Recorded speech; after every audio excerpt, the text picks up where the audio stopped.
Hey, welcome back to Unschooled Theology. I'm one of your hosts, Derick, and with me, the other host, Evan. Hello, sir. Hey, how we doing, sir? Quite good. And yourself? Doing wonderful. Good, good. All right, so we are going to begin on day 2 here of creation, but I thought it might be worthwhile to remind people as we go into this episode, and probably each of the episode for these days, that we're really looking at this from the perspective of God bringing his order to the universe, right? Going back to the beginning, we start from a state of chaos. God says, let there be light, and begins the process of ordering the universe. So that's worth keeping in mind on each of these episodes. And we'll call it out more specifically at the end here. But just so we know what we're working with, I will read real quickly. Genesis 1:6 to 1:8, that is day 2. And again, as always, we do the ESV on this show. And God said, let there be an expanse in the midst of the waters, and let it separate the waters from the waters. And God made the expanse and separated the waters that were under the expanse from the waters that were above the expanse. And it was so. And God called the expanse heaven, and there was evening and there was morning the second day. So before we really dive into this, there is one element I wanted to hit on here real quickly, because we've read this passage before and we know where this is going. It should be worth noting that the process of creation is building up and towards man, or up towards man. Man and humanity is the culmination of all of creation, and so each of these days we'll see is moving in that direction. We see the beginning of that process here, and what really is going on when we see here this separation of the waters from the waters is God is carving out a space for man. And so this returns a little bit to the idea, we talked about this before, of this bara creation being the act of carving something out, right? And we talked about the idea that God is, in a sense, because he has the infinite possible arrangements of creation available to him, he's carving out this version of creation. He's making a selection and carving it out. And here we see that kind of quite literally, right? Separating the waters from the waters. And so what we see here he creates is, in the ESV it says expanse. Other places the term I think people are familiar with is firmament. And this is it's an interesting term. It's used 17 times in the Bible. 9 of those uses right here in Genesis 1, so over half of them. Wow. And another 4 in Ezekiel 1. So once you get outside of those, there's only 4 other uses in the whole Bible. And Ezekiel 1 actually is describing, I think, a bit of creation as well. We'll look forward to getting there when we sort of expand upon some of the ideas we talk about here. So it's a term you don't see a lot outside of this. Yeah. But what's some of the meaning behind that then? Is expanse a good translation? Both of them. I mean, it does seem like a good translation. Firmament too. It's just that firmament is it's an idea that I guess modern science has sort of done away with in a way. Because the firmament is, the idea that when ancient man looks up at the sky and sees the stars, and that black thing in which the stars are settled in, he's not seeing open space.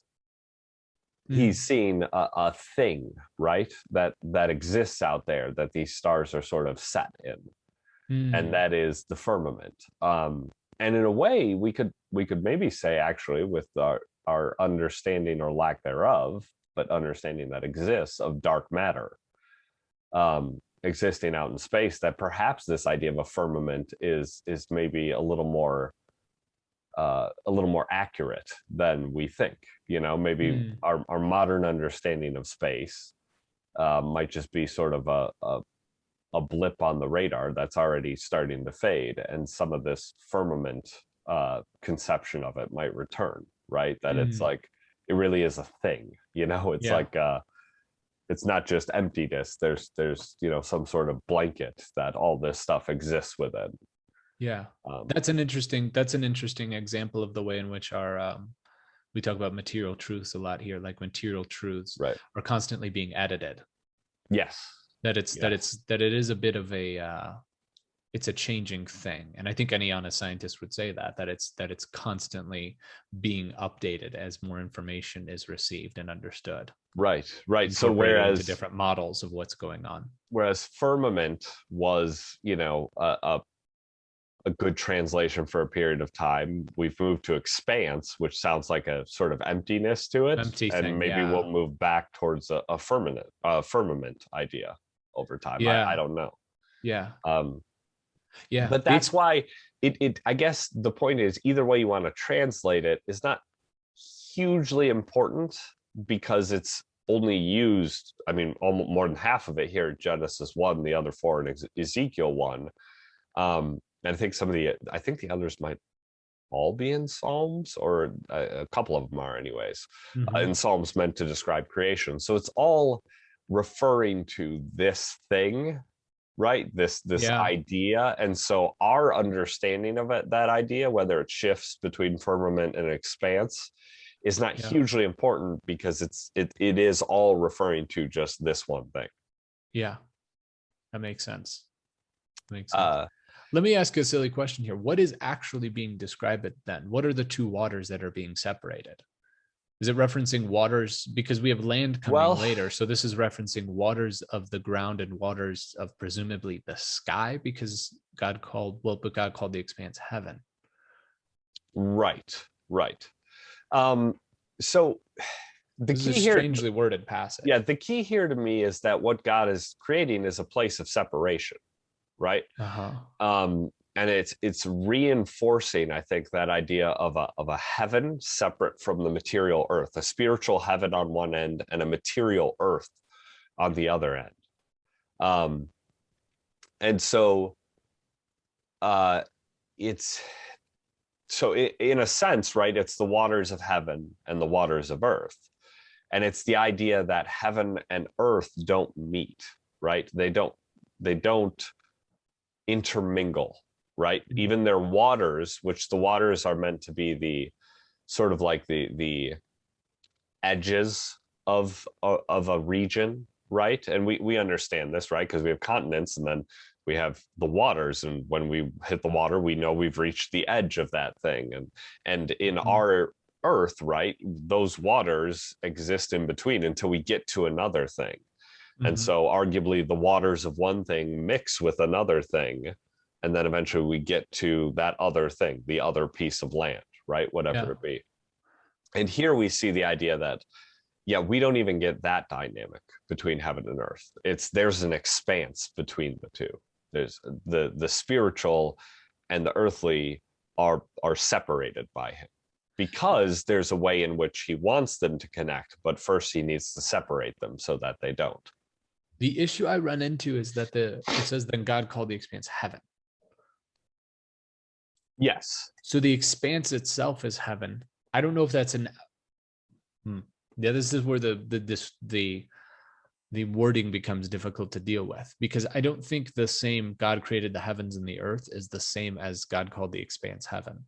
Correct. Right. It's not the same word that's being used. Yeah, there's an idea of three heavens, I believe it is, where there's like the heavens we can see, and then there's like, which is the sky and those kind of things, and then there's the heavens that is like this divine realm where God and the angels and those things exist, and then there's a third heaven above that where only God exists. Mhm. This is an idea that's out there. I haven't actually given too much thought to it. But yeah, in calling the expanse heaven, I don't believe he's sort of referring to the same kind of idea, I guess, that we were talking about before, because he makes it clear he's separating the waters of heaven from the waters of earth. So it's not the same, the spiritual thing that we were talking about before. Yeah. Um, So the heavens yeah. is more accurately translated potentially here as sky. Yeah, that is often what I'm seeing, I guess, in terms of Yeah. the way it's being approached by translators. That really actually sky might be the better way of thinking of this, Okay. because the same word can be used for several different things, including sky. It can Yeah. be used for sky, can be used for heavens, it can be used for all that. Yeah. Now, perhaps early translators went the realm of heaven because that's all we've been talking about so far. Um, Yeah. but an argument could certainly be made that sky might be the more appropriate More way appropriate to look at translation this. there. Yeah. Yeah. That makes more sense if we're talking about separating waters from waters. Um, Right. yeah, that's an interesting idea. Right. Of having waters, then waters are beyond the sky. Yes. Yes. Yeah, there is the place in which to that I mean the key takeaway to me is that the place in which two things usually mix, which are the waters, Mm-hmm. even that has been separated. And Yes. that's yeah, so the even the waters of heaven and the waters of earth are kept apart from each other. And we'll get even more specifically into what water symbolizes in the next episode. Um, Yeah. but yeah, there is an idea of instability that's represented in water, Yeah. and so um, they are separated, and that instability obviously would mix with each other and cause some level of corruption, I guess, of either, Yeah. unless they're unless, as we'll soon see, they're brought together in the way in which God has designed. Right? He wants the heavens and the earth to work together in his design, but first he must separate them, creating an expanse between the two. Interesting. It's a very interesting thing because this doesn't seem like the most natural place after light and darkness to begin creation. This isn't Um, instinctually what I would expect. One would expect this step to not be here, this separating step. That means makes me think that it's incredibly significant that it's placed as the second act after the creation of light and darkness. Perhaps, yeah. That this act of separation is the next thing in the order of business in order to ultimately result in earth, land, animals, plants, and then ultimately humanity. Mhm. It's interesting that separation begins with that. Yeah, I guess I don't know. See, we see, especially in the first 3 days here, that God is and people often have recognized that there's days 1 through 3 seem to be a group of days that goes together, and days 4 through 6 go together. And in days 1 through 3, we're seeing a sorting process, right? So on the first day, God sorts out light from dark and keeps those two separate, right? Mm-hmm. Again, the sort of the muddy earthiness separate from the spiritual lightness, right? And so here we see even further pushing away from that. So if we start with God saying, I'm going to separate lightness from darkness, right? I'm going to separate the spiritual from the earthly, right? Then he's now separated like the core of what those things are, right? Mm-hmm. The next thing he does is separate the edges. If the water represents the edge, right, the murky edges of those things, he's saying, no, I'm separating even those. Mm-hmm. So it does make, I think, some To clear logical space for sense. the establishment. Yeah, so I think it makes some logical sense if you look at it that way. On day 1, he separates the core, like lightness and darkness, and then waters are that murky edge, right? The place where there can be some mixing and some intermingling. And it's the very edge of the reality of those things. And he's saying, no, not even their waters will touch. I'm creating a true space here, a true expanse between the two, where I can now, I as God can bring the order of the way I would like these to meet and to incorporate with each other. Mm. Can I venture a further thought Please. into the idea of waters? because as we're reading this, I'm going back up to, and the Spirit of God was hovering over the face of the waters. Yes. The earth was out, form and void, and darkness was over the face of the deep, and then the Spirit of God was over the face of the waters. And we talked about that in a previous episode, but we spent a lot of time talking about the unknown related to without form and void, the face of the deep. Yeah, and, the chaos. And it's interesting that water here is present before light. So these things are almost assumed as established. And so as I'm wondering if waters also has an element of the unknown to it. Oh, and for God sure. is Yeah. separating these unknown things in order. The unknown is oftentimes similar to chaos too, that we kind of talked about too, is separating that in order to establish a place in between two. Yeah, I mean, water very much obviously represents the idea of instability. Just look at water. It's obviously not a very stable substance. And especially in real life, when we see it, it's constantly changing and moving, and wind is causing waves and all of that. We get all of that wrapped up in the idea of water, Well, and as humanity, we can't intimately understand what is within water, especially to the people who are being told this. Yes, they can't navigate deep within water. They don't know how deep it is. Right. So waters on top of it. Waters and that instability inherently includes unknown, and so therefore would the waters, right? So that's that, and hence the edges, right? We can define the dark and the light, or the heavenly and the earthly, and those are a thing, and they're their own thing. And then you get to the waters and the edge, and that's like the edge of what is known, and you don't understand those elements, but they still belong to, what we see from this verse is there is a waters related to the heaven, and there is a waters related to the earth. Yeah, that's very interesting too.